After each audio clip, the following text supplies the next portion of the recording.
Olá, queridos, sejam todos muito bem-vindos a mais um encontro, a mais uma palestra da Associação Espírita Seara de Jesus, Gembu das Artes. É com muita alegria que damos continuidade a esse encontro maravilhoso, onde nós somos os primeiros a aprender. E dando sequência, nós vamos estudar hoje, refletir sobre o último capítulo, a última mensagem do livro Nós, de Emmanuel, que foi psicografado por Francisco Cândido Xavier. É o item Súplica da Criança ao Homem. E eu convido a todos para, já de antemão, agradecer a Deus, agradecer a Jesus pela oportunidade que Ele nos concede de semanalmente receber o alimento espiritual, por mínimo que seja, mas tão maravilhoso para a nossa saúde. Agradecer por ter a Seara de Jesus na nossa vida, a doutrina espírita, os espíritos abnegados que nos tutelam, os nossos mentores, pelos dirigentes físico e espiritual da nossa casa, pela equipe da Seara de Jesus, que trabalha incansavelmente para que essa mensagem chegue até nós, pelos trabalhadores que nos acolhem também semanalmente no tratamento físico que a casa oferece, e por todos aqueles que não presenciais também fazem a sua parte para que o bem chegue até nós. Agradecemos a todos que estão também nos ouvindo e pedimos que entrem em sintonia com os trabalhadores do bem para auxiliar onde e em qualquer lugar que formos chamados, com a permissão de Jesus e com a sua bênção. Assim seja, meus irmãos. E para nós conversarmos sobre a súplica que a criança faz ao homem, escrita por Emmanuel, nós vamos pensar em Jesus. Jesus, que é o nosso governador, que é o governador do nosso planeta, ele também foi criança um dia. E que criança, não é? Essa criança, desde pequena, muito pequena, tenra idade, já nos ensinava tanto.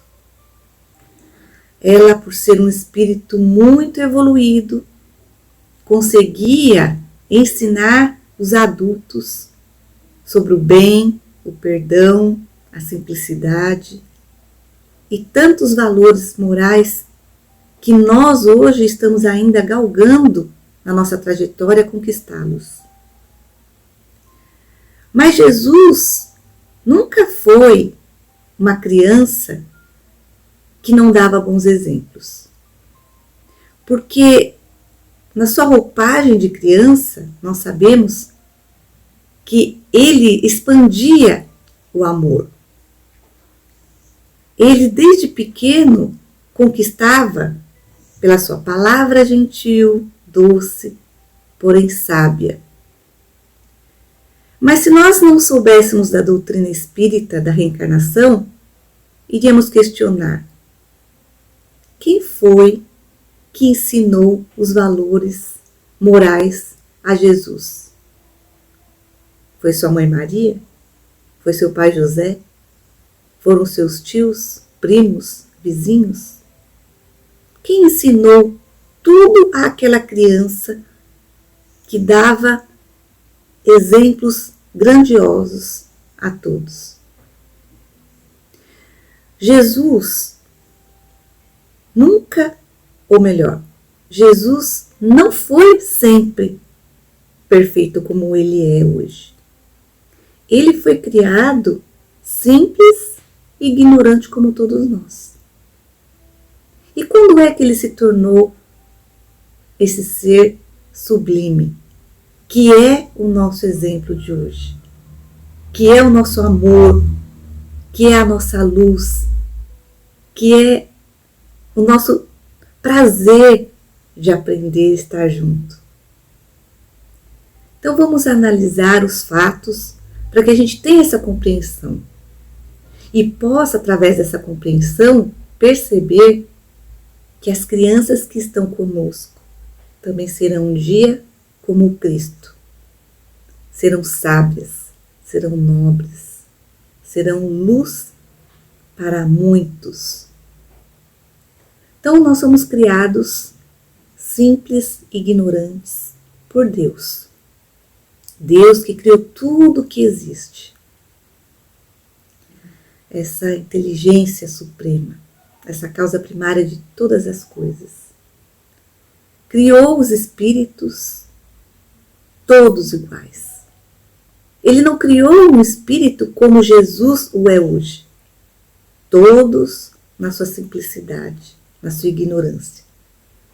E no caminhar primeiro, no princípio da nossa trajetória, com as nossas limitações, ele permitiu que a intuição vinda da sua influência, da influência daqueles que estavam com ele, apoiando também as suas criaturas, auxiliassem a todos nós espíritos ignorantes nas escolhas.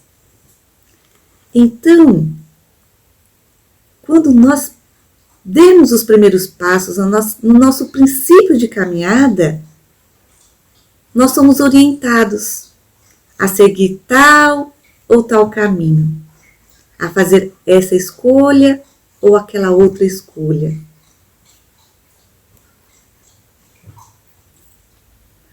E nessa cada sob orientação dos espíritos que já existiam antes de nós, sob suas orientações, nós fomos seguindo o nosso caminho. As escolhas que nós fazíamos, partindo dessa inspiração, davam origem a resultados surpreendentes, ou não. Eram por essas escolhas que nós íamos nos destacando perante aos demais. A intuição chegava, a orientação chegava até nós, e cada um na sua individualidade ia sendo mais assertivo ou menos assertivo. E foi assim que na nossa evolução de milhões de anos atrás, nos tornamos hoje quem somos. Uns mais avançados, outros menos avançados. E consequência dessa evolução e dessa condição que nós temos hoje, foram as escolhas que nós fizemos. E quanto mais nós evoluímos, nós temos a condição de escolher com mais individualidade o que queremos para nós. No princípio da nossa trajetória, nós éramos guiados. E hoje nós temos o livre-arbítrio, potencialmente destacando essas escolhas, fazendo com que nós sejamos responsáveis na maior amplitude pelo que nós escolhemos viver, fazer. E o plantio, né, o plantio acontece para todos. Todos nós vamos plantar as nossas ações, mas também nós vamos colher o resultado dessas ações. E a criança, quando retorna à carne, ela também tem esse livre-arbítrio total? A criança, quando retorna à carne, ela recorda do que ela já viveu? Por que nós precisamos da família para orientar uma criança se ela já tem conhecimento, mesmo que guardadinho, latente, ela já tem conhecimento das vidas pretéritas? Porque todo o conhecimento que nós adquirimos, ele não se perde. Quando reencarnamos, nós temos o esquecimento proposital para que não interfira naquilo que nós vamos aprender agora. É assim que funciona. Nós, para nos tornarmos espíritos puros, precisamos aprender, vivenciar inúmeras situações. São essas situações, esse aprendizado, que nos fazem ser pessoas nobres, que não julgam, pessoas que têm esperança, que têm fé. pessoas que têm sabedoria. O sábio não é por acaso.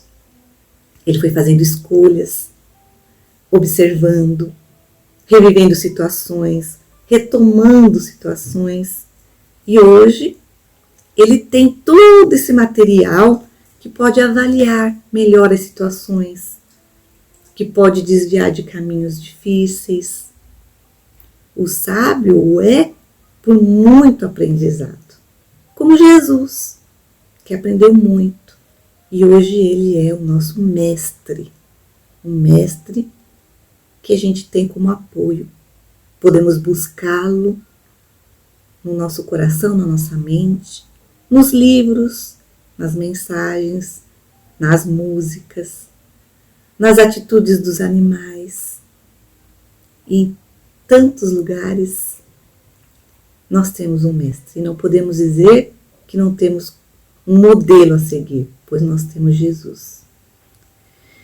Então as crianças, quando voltam para nossa casa, nós sabemos que elas continuam aprendendo. A criança, mesmo tendo esquecimento, até os 7 anos, ela está muito ligada à pátria espiritual. Ela tem condições de se reportar com muita facilidade aos espíritos desencarnados e deles receberem a orientação, a influência potencializada.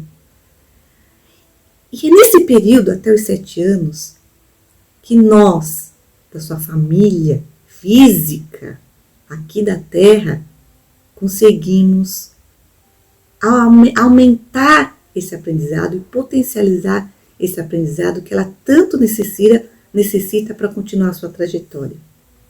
Então é por isso que nós, seus familiares, estamos ali, colocando essa criança no círculo, no centro de um círculo, e ofertando a ela todo o material, toda a experiência, todas as virtudes, toda a iluminação que ela necessita para ela prosperar, se expandir, crescer, tornar um ser ainda muito, muito melhor.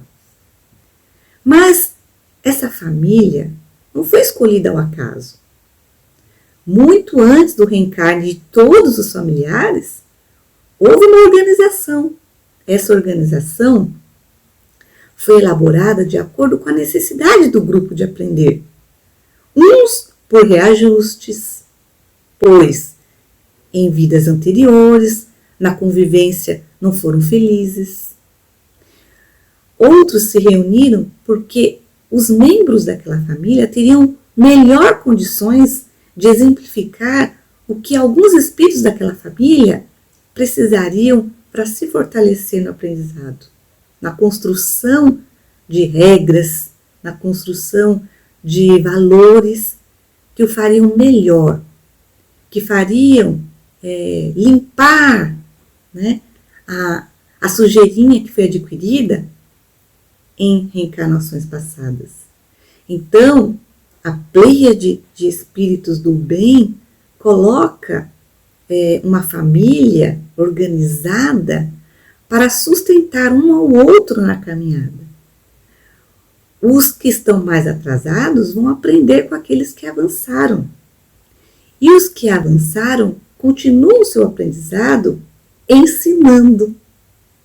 O professor, que é um bom professor, ele sempre vai aprender com os alunos em todas as situações pedagógicas, didáticas, em todas as circunstâncias que lhe são propostas para a troca. Então, eu ensino já o que eu sei, e ensinando o que eu sei, eu vejo a resposta dos alunos. E na resposta dos alunos, eu faço adaptações e continuo aprendendo ainda mais. Essa é a proposta. Essa é a proposta da vivência, do coletivo, da comunhão. Então, quando nós temos crianças em nosso lar, quando nós somos responsáveis pela educação dessa criança, nós precisamos ter em mente que tudo que ela vivenciar e tudo que ela aproveitar dessa situação fará com que ela brilhe no futuro. Porém, da mesma forma, o exemplo que não for útil, o exemplo que não for profícuo e assertivo para ela, fará com que as suas escolhas também serão baseadas nesse aprendizado. E as consequências também voltarão a todos aqueles que estavam próximos a essa criança, influenciando-a de alguma forma. E todos nós temos crianças ao redor. Mesmo que não tenhamos filhos, nós temos sobrinhos, sobrinhos netos, vizinhos, primos, enfim. Há crianças que se espelham em nós como influenciadores, e não precisam ser influenciadores digitais, mas influenciadores como modelizadores para a sua formação.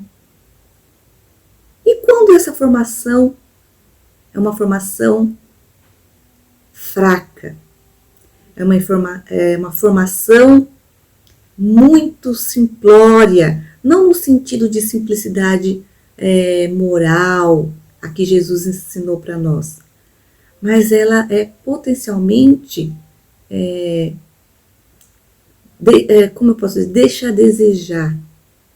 Ela não cumpre aquilo que ela se propõe, deixa lacunas, e essas crianças se tornam adultos frágeis, adultos sem experiências, sem apoio e fracassam.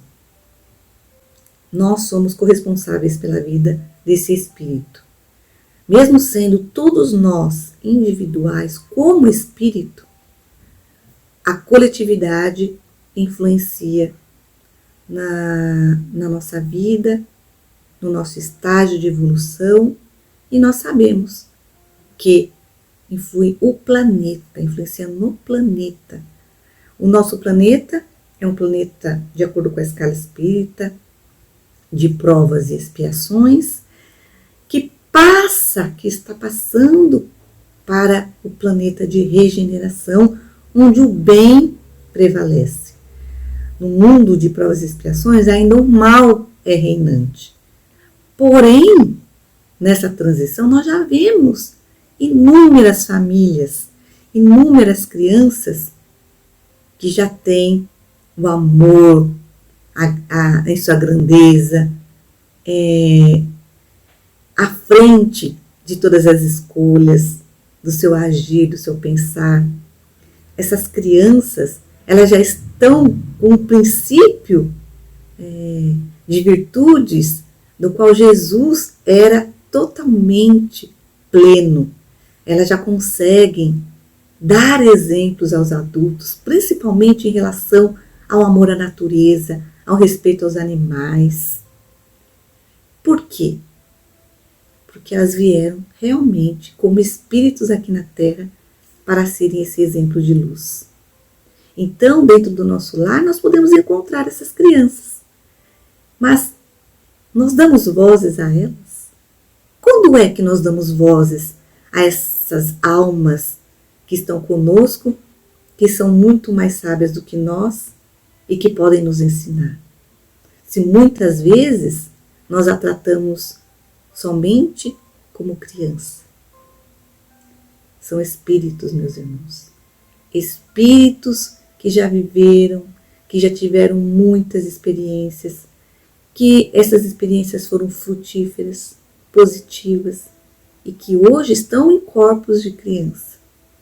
Mas são espíritos nobres, que estão aqui para continuar auxiliando e alavancando esse planeta no seu progresso para ser um planeta, com certeza, muito, muito, muito melhor do que hoje. E nós precisamos dar vozes a essas crianças. Precisamos ouvi-las. E quando nós fazemos isso? Se na nossa vida nós corremos o tempo todo, nós mal conseguimos nos reunir na hora das refeições, juntos, para nos alimentarmos. Nós mal conseguimos ouvir a criança no seu relato do dia.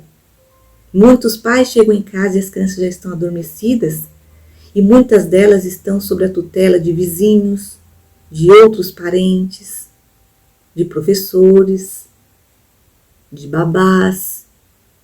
E nós não conseguimos saber o que a criança fez no seu dia. Muitos pais não conseguem acompanhar os estudos das crianças, deixam para as escolas somente. Infelizmente a falha dessas atitudes, elas gerarão algo que lá na frente terão consequências grandiosas. Mas nós sabemos que não é fácil. A vida cotidiana, o trabalho, a necessidade de se alimentar, de prover a família, faz com que dobremos o tempo dos nossos trabalhos físicos. Mas feliz daquele que consegue unir forças e cumprir, nem que seja uma parcela da sua obrigação como pai, como mãe, como responsável pelas crianças. É um sacrifício que é auxiliado pela espiritualidade. Então não podemos dizer que não conseguimos apenas porque nós não temos tempo. Porque se nós desejarmos grandiosamente fazer a nossa parte, seremos auxiliados por uma pleiade de espíritos que está ao nosso lado constantemente. Mas precisamos fazer a nossa parte. Essa dificuldade, essa força que vamos unir para esse auxílio, com certeza fará totalmente diferença na vida dessas crianças que estão sob nossa orientação, sob nossos cuidados. Nós, professores, também temos uma grande responsabilidade, uma gigantesca responsabilidade perante o mundo em relação à educação das crianças. E por mais que a família seja responsável pela formação do caráter moral, nós, educadores, precisamos dar também o nosso bom exemplo. As crianças estão conosco por muito tempo. Elas acompanham cada detalhe das nossas ações, da nossa fala. Então nós estamos também não só ensinando a criança a ler e escrever, mas as nossas atitudes, os nossos anseios, os nossos pensamentos, o nosso exemplo é marcante para elas. Então todos têm uma grande responsabilidade, cada um com a sua parcela definida por Jesus, por Deus, no contexto da sociedade. Mas todos nós influenciamos essas crianças, somos exemplos para elas e é importante que nós vigiemos os nossos pensamentos, que gerarão atitudes, ações e que serão para elas o caminhar, as setas, as sinalizações no futuro.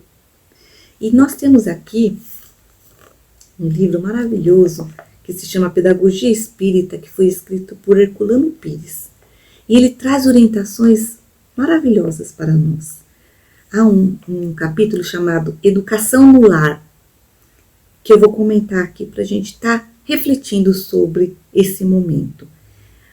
Herculano Pires, ele diz que a educação espírita começa no lar.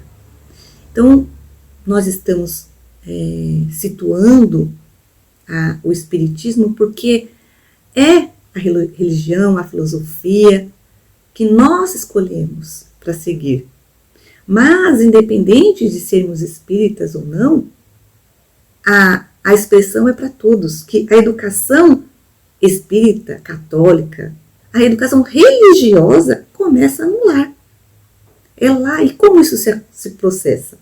Ele fala que nas famílias é dever dos pais iniciar os filhos nos princípios doutrinários desde cedo. A falta de compreensão da doutrina do espiritismo, por exemplo, faz que certas pessoas pensem que as crianças não devem preocupar-se com o assunto. Será? Será que é só quando adulto que as crianças têm que pensar em Jesus, tem que pensar em escolher algo para seguir como um roteiro de vida? Será que é só quando adulto que eu vou escolher a religião que vai acalentar o meu coração? Sendo que os meus pais já têm religião, ou os meus pais buscam alguma religião para si? É só quando eu tiver adulto que eu vou adentrar, né, nessa seara e ter esse conhecimento para mim? Essas pessoas que não colocam as crianças para aprenderem desde cedo com os ensinamentos que os pais escolheram para seguir, se esquecem de que os seus filhos necessitam de orientação espiritual e que essa orientação será tanto mais eficiente quanto mais cedo lhes for ofertada, lhes for dada. Então ele fala que Kardec conta que já no seu tempo a educação espírita no lar começava a produzir maravilhosos efeitos. Ele continua: é preciso não esquecer que as crianças são espíritos reencarnados, espíritos adultos que se vestem, como ensina Kardec, com a roupagem da inocência, para voltarem à Terra e iniciarem uma vida nova. Os espíritos que se reencarnam em famílias espíritas já vêm para esse meio para receberem desde cedo o auxílio de que necessitam. Olha só, não é ao acaso que eu sou espírita, não é acaso que eu sou católico, não é ao acaso que eu sou evangélico. Tem um propósito por detrás do local onde eu vivo, com quem eu estou, o tempo que eu estou. Os pais que, a pretexto de respeitar a liberdade de escolha de quem ainda não pode escolher, ou de não forçar os filhos a tomarem um rumo certo na vida, deixam de iniciar os filhos no espiritismo ou em alguma religião, então faltando com seus deveres mais graves. Olha o que Herculano fala para nós. Nós espíritas, quando não levamos as crianças para o seio da religião que nós escolhemos para seguir, estamos deixando de cumprir com o nosso dever e tendo uma falta grave perante o universo em relação a esses espíritos que estão sob nossa orientação, que nós resolvemos ser o mestre a eles. Ensinar às crianças o princípio da reencarnação, da lei de causas e efeitos, da presença do anjo guardião em suas vidas, da comunicabilidade dos espíritos e assim por diante, é um dever inalienável dos pais. Olha a responsabilidade. Ele não pode passar isso para ninguém. É responsabilidade deles. Não é a escola, o professor, a babá, o tio, a avó, não. É responsabilidade dos pais. Intransferível. Pensar que isso pode assustar as crianças e criar temores desnecessários é ignorar que as crianças já trazem consigo o germe desses conhecimentos e também que estão mais próximos do mundo espiritual do que os adultos. Pois bem, até os 7 anos as crianças são aquela esponja maravilhosa. Elas estão em maior contato com o plano espiritual do que nós e também têm maior facilidade de acolher os ensinamentos. Então, nós já sabemos que a ciência diz, a criança até os 7 anos, quanto mais ensinada, quanto mais em situações de aprendizado for colocada, mais tem condições de aprender. E por que relegar esse conhecimento, esse ser que tanto precisa? Por que deixar ele crescer quando já tem mais dificuldade de aprender?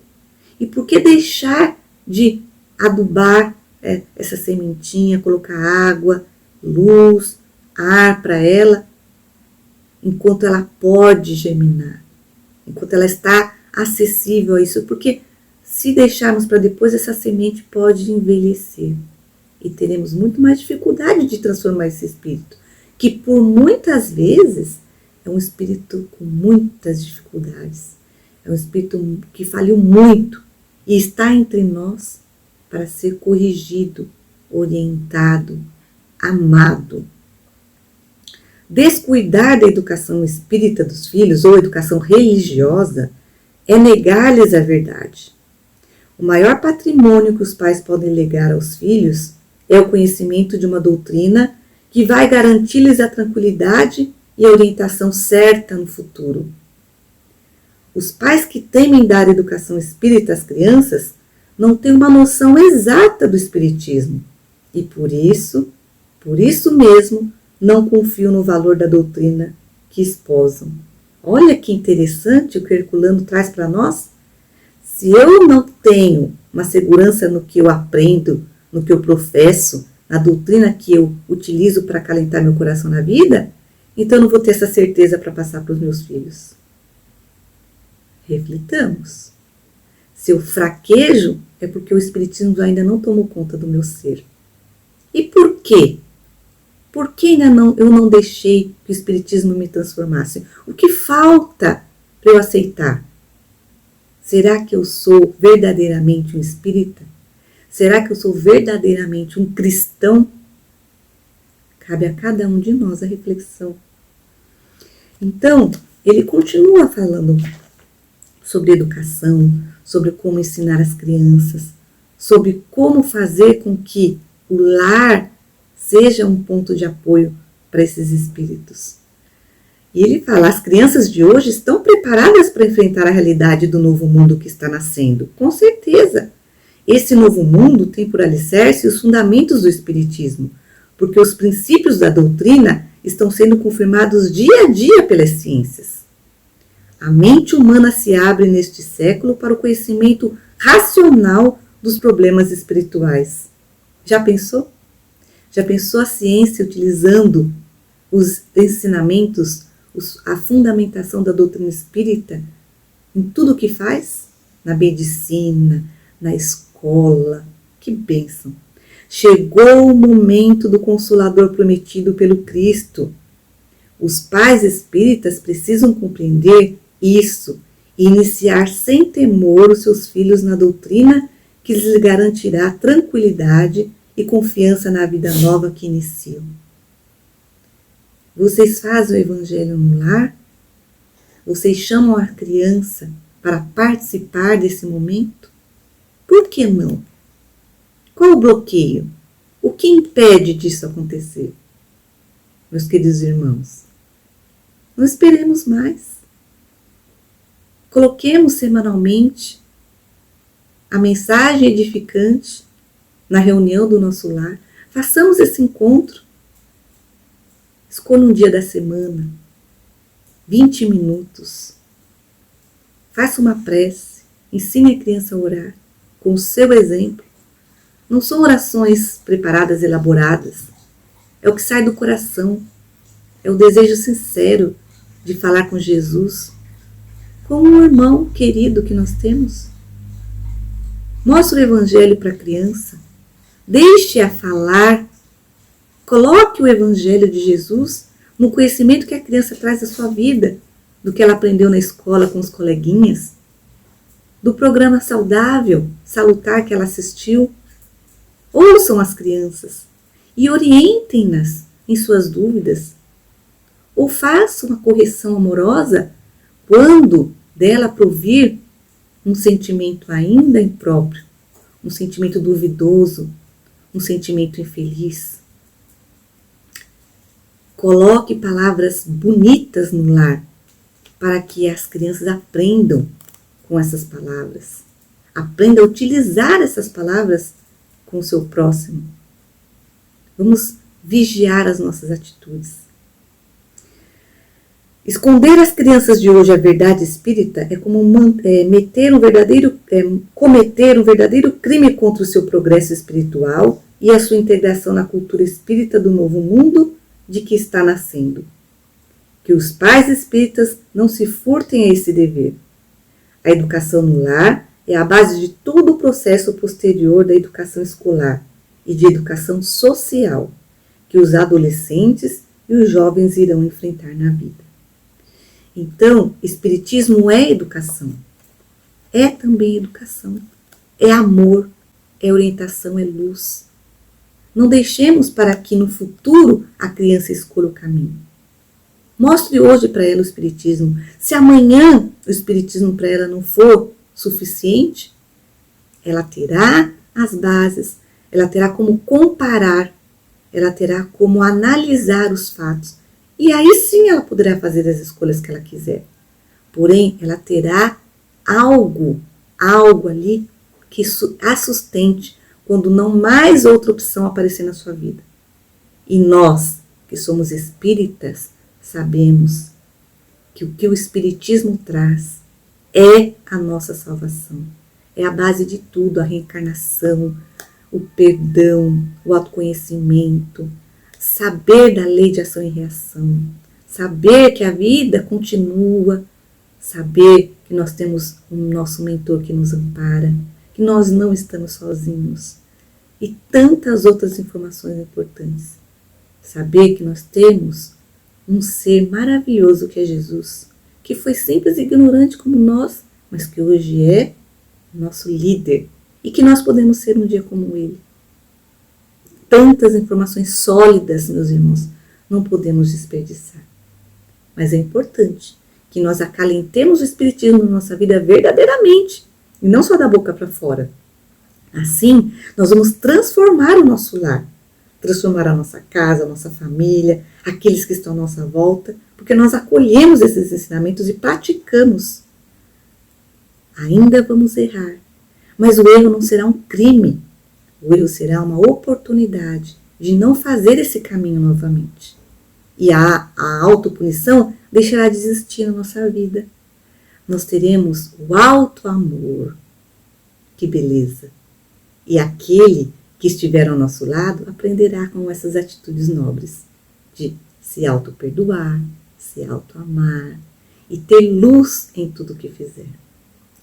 Então, a súplica da criança ao homem, que Emmanuel traz para nós, vem dessa oração feita com insistência, dessa prece fervorosa que nós vamos ver aqui. E então, Emmanuel escreveu para nós: amigo, auxilia-me agora, para que eu te auxilie depois. Olha, a criança está pedindo aos pais, aos adultos, esse auxílio. Não me relegues ao esquecimento, nem me condenes à ignorância ou à crueldade. Olha só. Venho ao encontro de tuas nobres aspirações, de teu convívio, de tua obra. Em tua companhia estou na condição da argila nas mãos do oleiro. Então a criança, ela está querendo ser moldada por mãos nobres, mãos sábias. Vamos dar essa oportunidade. Não deixemos ela nessa massinha crua. Vamos moldá-la partindo dos princípios evangélicos, cristãos, espíritas, partindo do bem. Hoje sou sementeira, fragilidade, promessa. Amanhã, porém, serei tua própria realização. É uma obra que os pais vão fazer e colocar no mundo. Corrige-me com amor, quando a sombra do erro envolver meu caminho, para que a confiança não me abandone.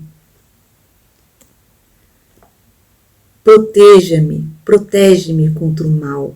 É uma súplica, protege-me contra o mal, me dando bons exemplos, me ensinando o caminho reto, justo e bom. Ensina-me a descobrir o bem onde estiver. Não me afastes de Deus e auxilia-me a conservar o amor e o respeito que devo às pessoas, aos animais e às coisas que me cercam. Enfim, a tudo que Deus criou no mundo. Nós precisamos ensinar as crianças a esse respeito. Se um adulto não sabe respeitar o que Deus criou, possivelmente pode ser que a família deixe essa falha, não deu esse exemplo.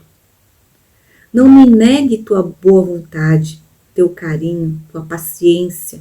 Sim, é no lar que ela vai aprender. Se os pais não têm paciência, como ela vai ter paciência um dia? Se os pais não perdoam, como ela vai aprender a perdoar? Se os pais não aproveitam o erro para potencializar o aprendizado, ensinar que não deve seguir por aquele caminho, ela não saberá seguir caminho algum quando estiver maior.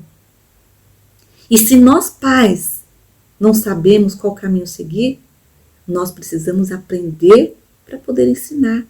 Busquemos ajuda na doutrina que você escolher, na doutrina de amor que você escolher, na doutrina espírita que está aqui, que te acolhe. Tenho tanta necessidade do teu coração quanto a plantinha tenra precisa de água para prosperar e viver. Olha que beleza. As crianças estão sedentas dessa orientação.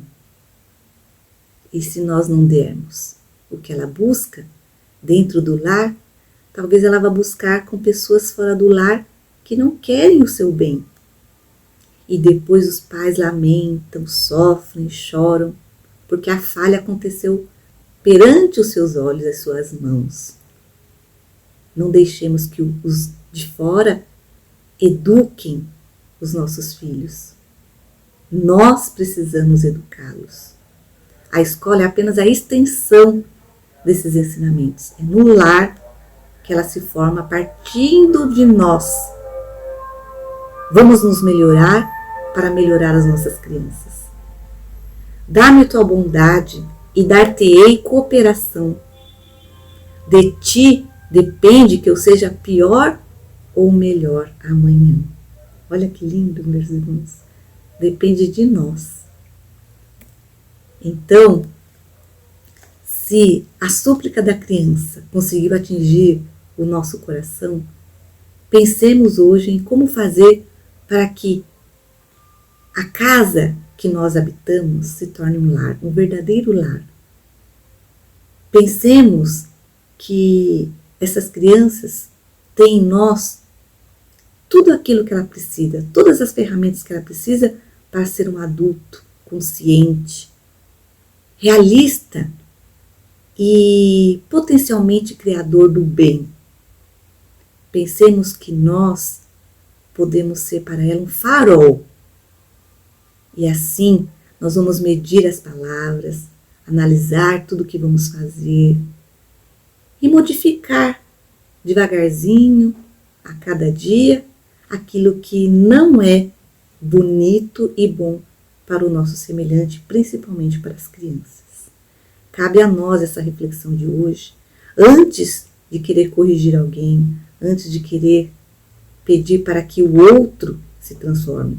Se nós não conseguimos modificar ainda algo em nós que está prejudicando alguém, então a gente não pode ser para ele um bom exemplo. Comecemos. Comecemos a nossa reforma íntima hoje, fazendo boas leituras, procurando programas de televisão que tragam informações bonitas para o meu lar, cuidando do que eu levo para dentro da nossa casa, da minha casa, seja a casa física ou a casa mental. Vigiemos as nossas palavras, as nossas atitudes, as nossas ações, porque nós estamos cercados de espíritos que estão aprendendo conosco, sejam encarnados ou desencarnados. Jesus conta conosco, porque Ele colocou esses espíritos junto de nós para que nós os auxiliasse. Então cabe a nós, cabe hoje, já, nesse momento, ser um ponto de luz. Que saiamos aqui então e pensemos no que nós podemos fazer para auxiliar esses espíritos que estão junto de nós. E com certeza as crianças não precisarão suplicar a nós essa ajuda, porque será natural o bem. Elas terão confiança e Jesus mais, confiante ainda no nosso potencial de auxiliar. Então, que o bem, a luz e todos os ensinamentos cristãos sejam para nós as atitudes que escolheremos a partir de agora para a nossa vida e a nossa mudança. É a mudança do mundo. Obrigada, meus irmãos, e até a próxima semana, com a permissão de Jesus, que assim seja.